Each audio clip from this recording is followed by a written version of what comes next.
Bonjour, nous sommes en toute fin d'après-midi, le 21 septembre 2020, et un flash tout à fait improvisé, un flash bourse tout à fait improvisé. Alors vous allez comprendre pourquoi. Alors des pertes vraiment significatives sur les bourses européennes. L'indice de la bourse de Londres, le FTSE du Financial Times, perd 3,38%, le DAX à Francfort perd 4,37%, le CAC 40 perd 3,74, etc.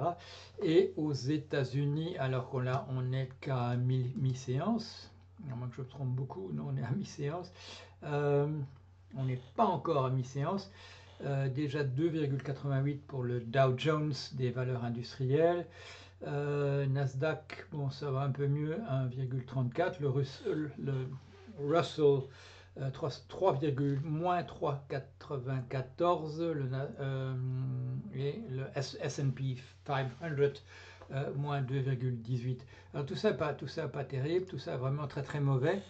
Et j'ai quand même de vous donner un petit mot d'explication, parce que vous le savez sans doute, je ne fais pas partie de ces gens qui vous disent que la bourse ne sert à rien, que ça veut rien dire, etc.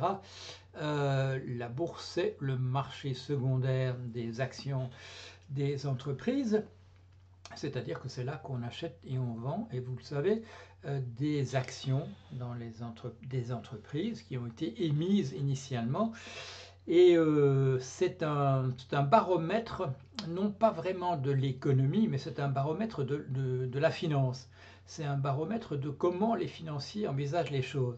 Alors, vous avez pu voir récemment qu'on vous dit que ces valeurs boursières sont entièrement déconnectées de l'économie. C'est vrai dans une certaine manière, c'est lié à je dirais, à tout cet argent qui a été injecté par les banques centrales dans le sillage de la crise de 2008. Argent qui n'a pas trouvé où se situer, où se placer ailleurs que dans la bourse. Donc il y a un caractère un peu artificiel. Mais la bourse aussi, le prix d'une action, c'est aussi une appréciation, une estimation anticipée des dividendes qui seront versés par les compagnies.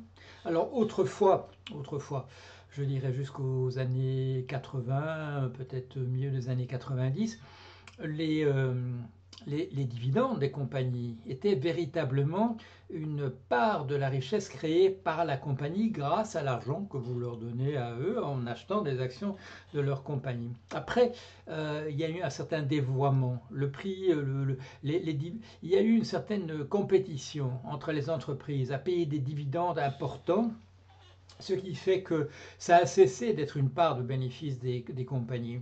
Elles ont accepté même à aller jusqu'à emprunter pour payer des dividendes. Donc ce dévoiement fait que ce n'est plus véritablement, le prix de l'action n'est plus véritablement nécessairement une anticipation des gains qui seront faits par la compagnie. Mais ça reste un excellent baromètre des milieux financiers. Si ça va bien là, c'est que les milieux financiers sont contents d'une certaine manière de la façon dont les choses se passent. Sinon, ben voilà, ils manifestent leur grogne en faisant baisser les prix de la bourse. Il peut y avoir aussi, bien entendu, des paniques, des effets de les prix montent, les prix montent, les prix montent, et puis tout à coup, il n'y a pas d'acheteurs et les prix s'effondrent, et dans ce cas-là, on a un crash. Ça arrive. Mais cette fois-ci, il y a une dimension supplémentaire. Et c'est pour ça finalement que je fais la vidéo, c'est pour vous parler de cette dimension supplémentaire. Sinon, c'est des choses qu'on a déjà vues. Monsieur Trump, président des États-Unis, qui se représente aux élections du 3 novembre, est une personne qui évalue la situation à partir essentiellement du cours de la bourse. On l'a sans doute convaincu à une époque que si le bâtiment va, tout va, comme on dit, comme on dit en France, si la bourse va, tout va. Si bien que, vous avez dû le voir, dans les mois récents, chaque fois qu'on lui disait oui mais il y a une catastrophe ici ou là, les gens ne sont pas contents de ceci ou cela, de l'état de l'économie, il disait oui mais la bourse va bien. Si on le disait, ben, il y a maintenant 200 000 personnes qui sont mortes aux États-Unis de la Covid-19. Et vous, bien que dans vos conversations avec M. Bob Woodward, le journaliste des conversations confidentielles, vous lui disiez qu'en fait vous compreniez bien exactement que ça marche, mais que pour le peuple, il fallait lui raconter qu'il n'y avait pas de problème et que parce que vous êtes un cheerleader, vous êtes là à agiter les pompons, à dire simplement que tout va bien.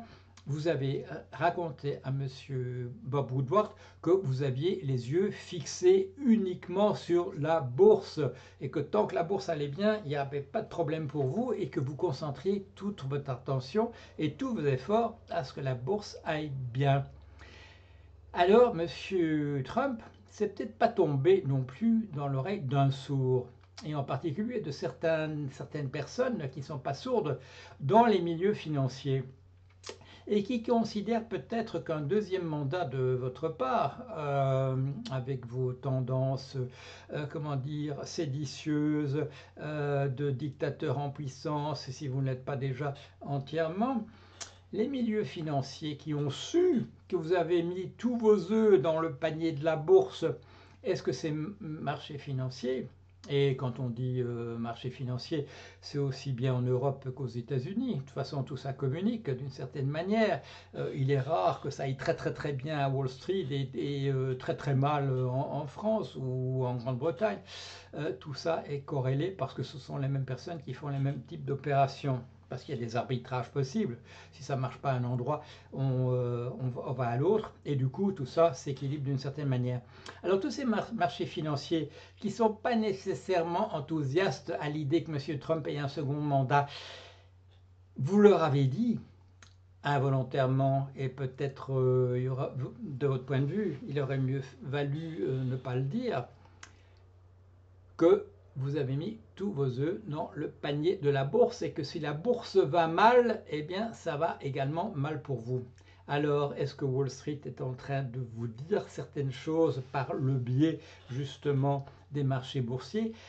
À mon sens, et vous savez que je suis un complotiste dans l'âme, la chose n'est pas tout à fait impossible. Voilà, je voulais vous dire rien davantage. Je termine là-dessus.